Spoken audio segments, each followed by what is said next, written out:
Assalamualaikum warahmatullahi wabarakatuh. Hai everyone. Video kali ini saya akan membahas materi psikologi gerontologi terkait perubahan fisiologi pada lansia akibat ketegangan psikososial dan perubahan fisiologi pada lansia akibat kehilangan ekonomi. Oke, langsung aja ke materi yang pertama. Apa sih ketegangan psikososial itu?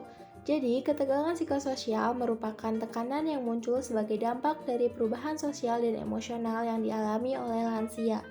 Proses penuaan adalah hal yang dialami para lansia, namun seringkali disertai dengan penurunan dalam kondisi fisik, psikologis, dan sosial yang saling berinteraksi satu sama lain.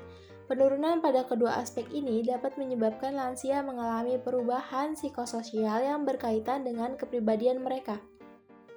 Faktor penyebab ketegangan psikososial ada 3 nih teman-teman.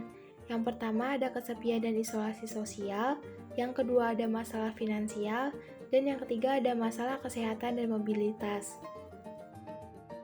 Next, ada dampak ketegangan psikososial terhadap kehidupan lansia. Jadi, dampaknya itu yang pertama ada gangguan mental, seperti depresi, anxiety atau cemas, dan demensia. Yang kedua, ada kesehatan fisik menurun, lebih rentan terhadap penyakit kardiovaskular, diabetes, dan gangguan tidur.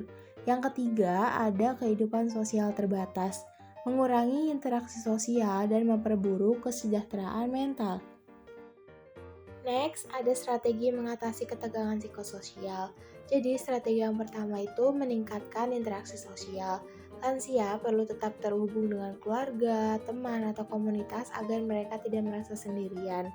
Bergabung dengan kelompok lansia atau mengikuti kegiatan sosial dapat membantu mereka agar tetap aktif secara mental atau emosional. Yang kedua, mendukung kesehatan mental. Lansia yang mengalami stres atau depresi bisa dibantu dengan terapi psikologis atau konseling. Mendengarkan dan memberikan perhatian juga bisa jadi cara efektif untuk membantu mereka. Strategi yang terakhir yaitu menerapkan gaya hidup sehat. Olahraga rutin dapat membantu menjaga kesehatan jantung dan otot. Makan makanan bergizi seperti sayur, buah, protein tinggi untuk menjaga daya tahan tubuh mereka. Dan tidur yang cukup untuk membantu tubuh beristirahat dan memulihkan energi.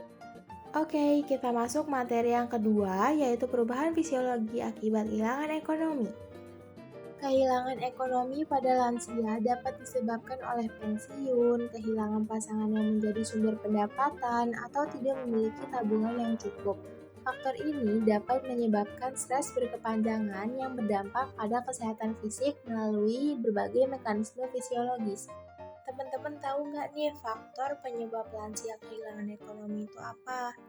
Jadi faktornya yang pertama itu pensiun atau kehilangan pekerjaan, yang kedua kurangnya tabungan, dan yang terakhir kurangnya dukungan keluarga.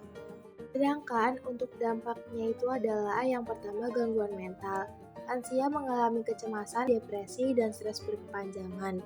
Yang kedua kesehatan fisik menurun, kurang mampu membeli makanan sehat yang menyebabkan gizi buruk, lebih sering mengalami sakit karena sistem imun yang lemah. Dan yang ketiga yaitu kehidupan sosial terbatas. Kesulitan finansial membatasi interaksi sosial dan memperburuk kesejahteraan mental. Next, strategi mengatasi dampak kehilangan ekonomi pada lansia. Yang pertama yaitu dukungan dari keluarga dan masyarakat. Keluarga bisa membantu secara finansial atau emosional. Komunitas atau kelompok lansia bisa menjadi tempat berbagi pengalaman dan dukungan sosial. Yang kedua, program bantuan dari pemerintah.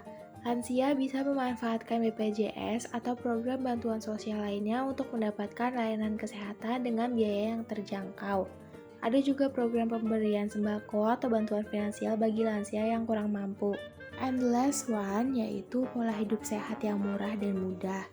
Kenapa sih harus yang murah dan mudah? Karena meskipun memiliki keterbatasan ekonomi, lansia tetap bisa menjalani pola hidup sehat dengan cara mengonsumsi makanan bergizi yang murah seperti sayur, tahu, tempe, dan lain-lain. Berjalan kaki atau melakukan senam ringan untuk menjaga kesehatan tubuh.